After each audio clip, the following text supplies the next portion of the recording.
Je m'appelle Anna. Moi, c'est Rihanna. Nancy. Moi, c'est Awa.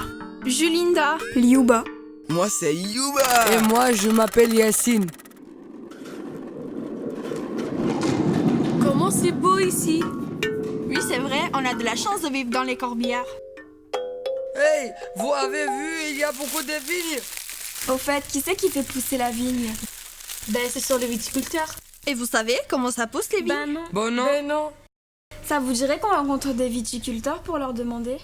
Oui, super, bonne idée. Allez, tous dans le minibus. Hey, Youhou! Yeah! Youpi!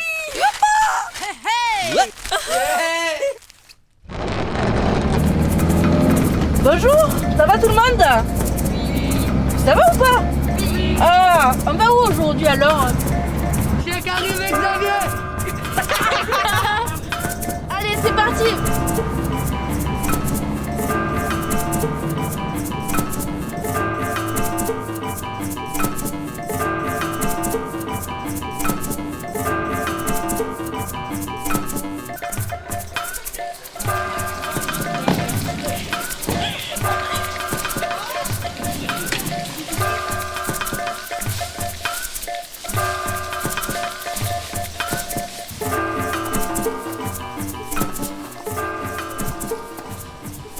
Interview.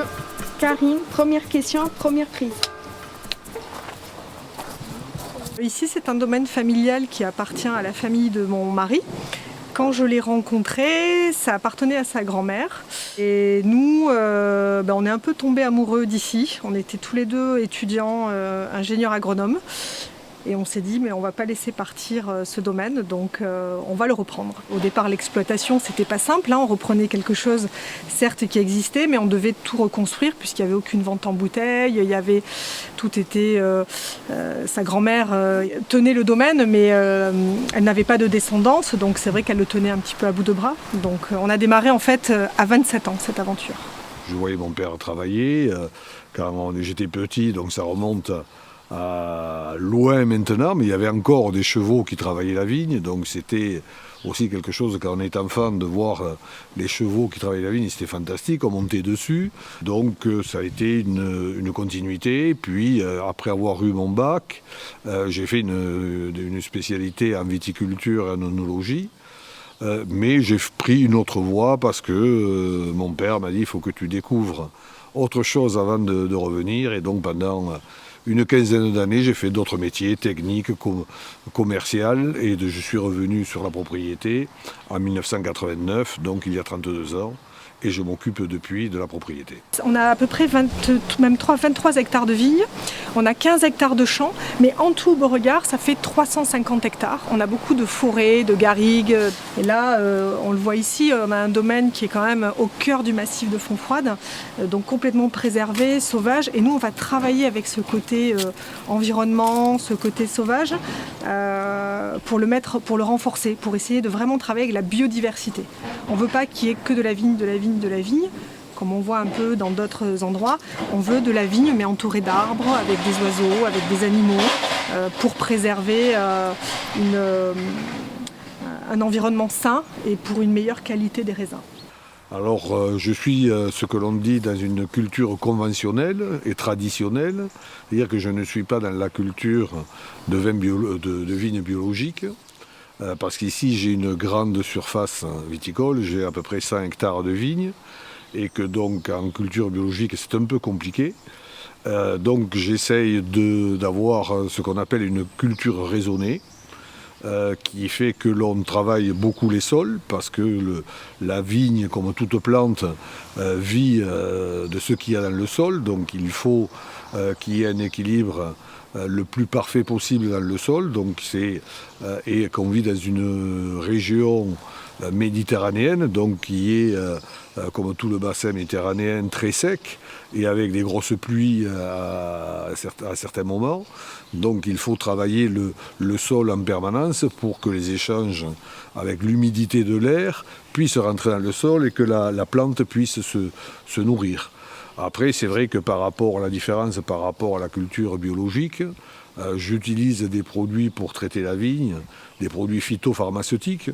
Comme nous on utilise personnellement, vous tous, de l'aspirine quand on a mal à la tête, bien, il y a des produits, c'est vrai, qui sont chimiques, mais c'est comme des produits que l'on utilise nous humains pour soigner la vigne, parce qu'elle a à un moment donné des maladies dues à l'humidité, dues à la sécheresse, dues à des parasites qui peuvent être des papillons, etc., etc.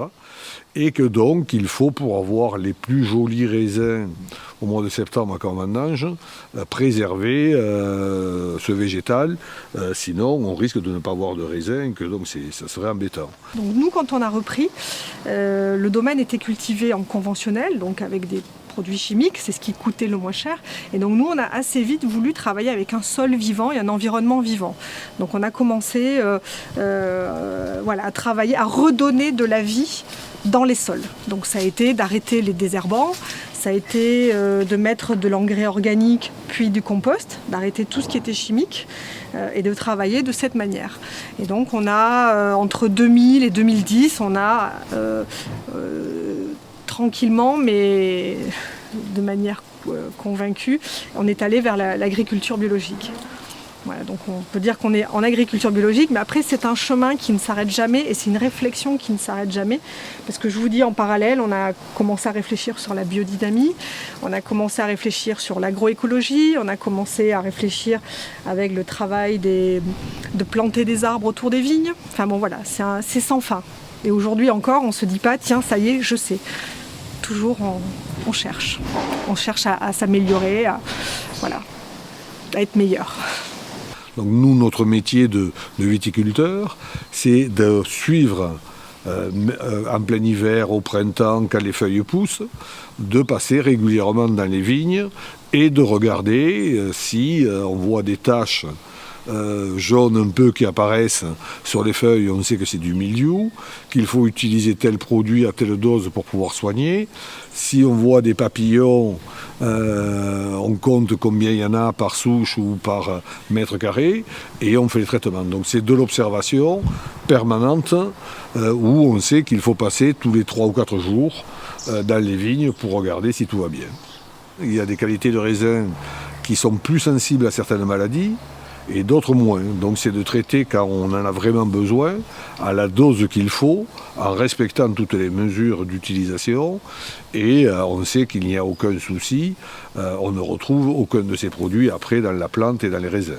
On est obligé par les règles qu'on nous impose à avoir des protections, et on a des combinaisons, des masques qui sont avec un certain agrément, des lunettes et des gants. Et donc quand on prépare les produits, on est obligé de mettre toute cette combinaison ressemblant à un cosmonaute et on met les produits dans l'appareil et après maintenant les tracteurs sont tous équipés de cabines avec de l'air qui empêche l'air extérieur de rentrer dans la cabine. Il y a une surpression à l'intérieur de la cabine, ce qui fait qu'on est très protégé et qu'on risque absolument rien. Il y a des filtres à charbon pour, si jamais il y avait un peu d'air qui rentrait à l'extérieur, des filtres à charbon. Donc aujourd'hui, toutes les précautions sont prises pour que nous qui sommes utilisateurs, on ne prenne aucun risque dans l'utilisation de produits et qu'on n'ait pas par la suite de maladies. Les vignes sont quand même des fois elles sont malades, donc il faut les soigner ou anticiper. D'ailleurs, on ne les soigne pas tellement, on est plutôt là pour anticiper qu'elles ne soient pas malades. En bio, on fait pas mal de travail à la main, que ce soit la taille, alors même si on a un sécateur, que ce soit tout le travail des bourgeonnages, de relevage. Donc ça, c'est précieux, déjà, nos mains. Ensuite, on a quand même, parce qu'on a ici, nous, pas loin de 25 hectares de vignes, donc ça commence à être une certaine superficie, même s'il y a bien plus grand. On a des tracteurs. On va atteler des outils à l'arrière. Et ces outils, ça peut être des outils, comme on n'utilise pas de produits chimiques pour enlever l'herbe, ça peut être des outils pour enlever l'herbe.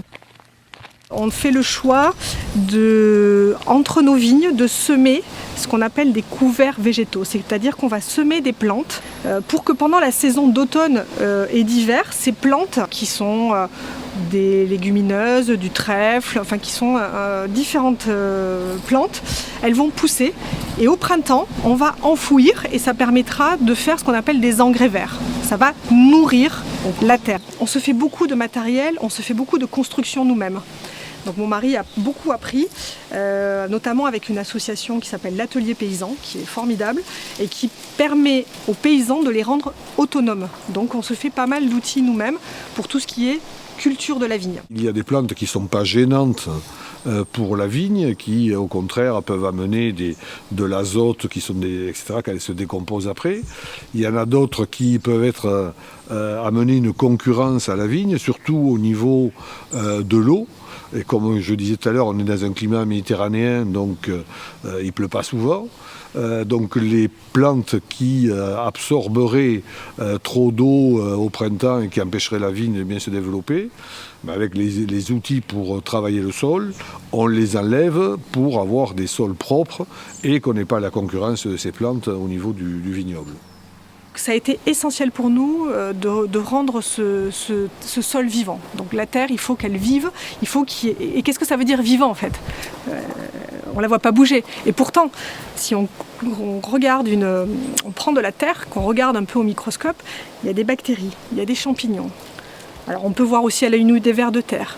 Il y a des oiseaux, il y a des serpents. Enfin, il y a plein de choses et c'est essentiel qu'il y ait plein de choses. Je suis plus pour le travail du sol et il y a un vieux dicton qui dit qu'un minage, c'est-à-dire de travailler un peu le sol, ça vaut un arrosage.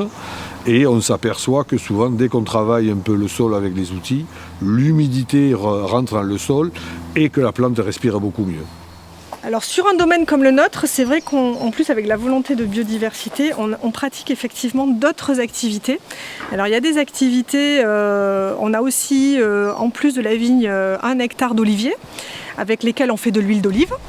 Donc ça va être bientôt la récolte, autour de décembre.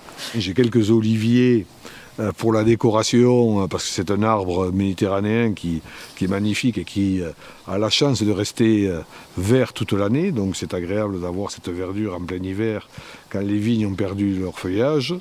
Je ramasse les olives qu'il y a sur ces arbres pour faire un peu d'huile pour moi personnellement. Mais après, je n'ai pas d'autres cultures parce que j'ai une surface ici importante et que je n'ai pas le temps et le savoir aussi de m'occuper de beaucoup de choses différentes pendant l'année. On travaille en association avec un berger qui, pendant tout l'hiver, va venir laisser ses moutons dans nos vignes. Les moutons vont faire leurs besoins dans les vignes et ça, c'est de la matière organique gratuite et qui est géniale parce que les moutons vont manger l'herbe qu'il y a dans les vignes et en contrepartie, ils vont nous laisser leurs besoins qui vont nourrir justement ces champignons, ces bactéries. On fait de la luzerne et ça sert à faire du foin pour les brebis. On est en train de constituer un troupeau pour débroussailler et donc ça c'est notamment des ânes. On a 3 ânes, en fait 3 ânesses qui mangent les arbres, qui débroussaillent autour et qui nettoient et qui font que si jamais il y a du feu, le feu il va passer beaucoup plus vite, ça brûlera beaucoup moins. On travaille aussi avec des chasseurs qui nous aident sur un certain nombre de choses. Par exemple, à planter, à faire le parc pour lutter contre les sangliers, mais qui aussi viennent chasser pendant la saison pour essayer d'éloigner les sangliers de nos vignes, parce que le sanglier, il aime bien les raisins et notamment il aime bien la syrah. Là aussi, c'est un choix qui a été fait de ne pas se disperser, de ne pas avoir plusieurs métiers, qui parfois est un peu compliqué. Je crois que notre métier, si on fait du vin de qualité, parce que pour avoir du plaisir quand le goûte, quand le boit, il faut que ce soit de la qualité, comme tous les produits que l'on souhaite. Et je pense qu'il y a un avenir pour notre métier, je ne vais pas dire sur des siècles et des siècles, c'est difficile de savoir, mais sur les 50 prochaines années, je pense qu'il n'y a aucun souci pour la viticulture. Pour nous, c'est toujours cette perpétuelle remise en question. Comme on disait, on travaille avec la terre, avec la nature. Donc il y a des années, aucune année ne se ressemble. Donc c'est vrai qu'on pourrait dire, nous, ça fait 20 ans, même 21 ans qu'on récolte du raisin, enfin qu'on le produit. il n'y a pas une année pareille. Il n'y a pas une année où on peut avoir un printemps sec, un printemps pluvieux, du froid. Cette année, on a eu du gel. Il y a eu un énorme gel dans la région, et même en France, mais on a été très gelés. À aujourd'hui, on voit que ce qu'il y avait il y a 30 ou 40 ans n'existe plus et qu'on est dans l'excès avec souvent des pluviométries trop importantes à un seul moment qui font plus de dégâts que de bien à la terre. On a des périodes sans pluie qui sont très longues, ce qui n'existait pas avant. Mais même les anciens du village, qui ont 70, 80 ans, qui ont plus d'histoire que nous, ils se disent mais ça on l'avait jamais vu.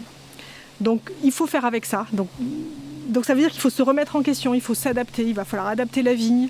Ici, s'il pleut pas, on n'a pas d'eau. Donc de dire s'il pleut pas, on va irriguer, mais s'il n'y a pas de ressources en eau qui existent, on va tourner en rond.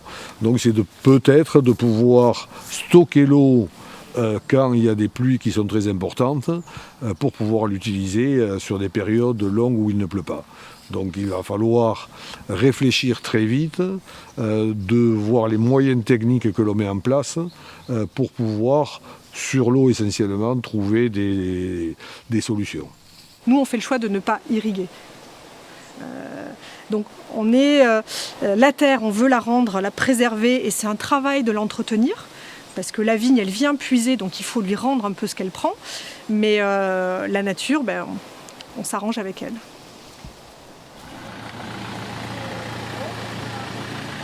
On a 2 enfants, un garçon et une fille, qui ont 21 ans et 18 ans. Et quand on plante une vigne, par exemple, on plante une vigne, mais on la plante pour 40, 50, 60 ans. Donc ça veut dire que ça va vous dépasser. Moi, là, si je plante une vigne, il y a une jeune vigne là qu'on vient de planter. Moi, j'ai 48 ans. Si je la plante pour 60 ans, je verrai sans doute pas la fin. Donc ça veut dire forcément on se projette. Donc la succession, savoir et tout ce qu'on fait, c'est pas immédiat. Souvent, on plante, on fait du travail, c'est pas pour tout de suite. J'ai une fille qui travaille avec moi, donc la succession est déjà, je dirais, un peu engagée. Il ne suffit pas de faire un papier et de dire maintenant c'est toi qui a la propriété, parce que c'est ton nom qui est écrit sur une feuille de papier. C'est surtout de transmettre l'expérience qui est importante pour qu'après il y ait une suite normale dans la propriété, qu'il n'y ait pas d'à-coups, qu'il n'y ait pas de changement trop important à une seule fois.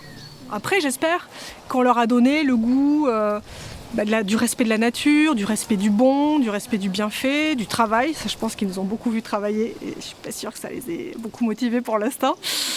Parce que voilà, mais oui, on y pense. Et ça reste dans l'agriculture en France une grande question. Beaucoup de jeunes veulent partir. Et tant mieux qu'ils vivent leur vie. Moi, ils vont vivre leur vie ailleurs. Et puis peut-être qu'un jour, ils se diront, mais après tout, quel sens ça a ? Est-ce que finalement, de revenir à la terre, ça n'a pas de sens aussi. Donc si on n'est pas trop vieux, on sera peut-être encore là pour les voir revenir. Et puis sinon, je sais pas, ça partira ailleurs.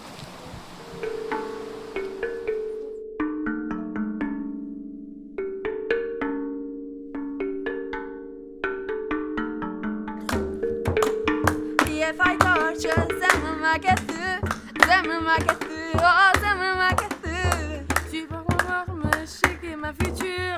Toi tu ma future, oh c'est qui ma future. Zema, oh Zema. فرخ الزبلة يا سالينا يا يما دبر علينا هو ياسر حاجة أخرى حبوا جسون قلوب يودي عاقل نبر عليا وانتي نبر يا فاشل كي تلعب ما تخسرش الباكي ما تخسرش الآكي هاك جبلي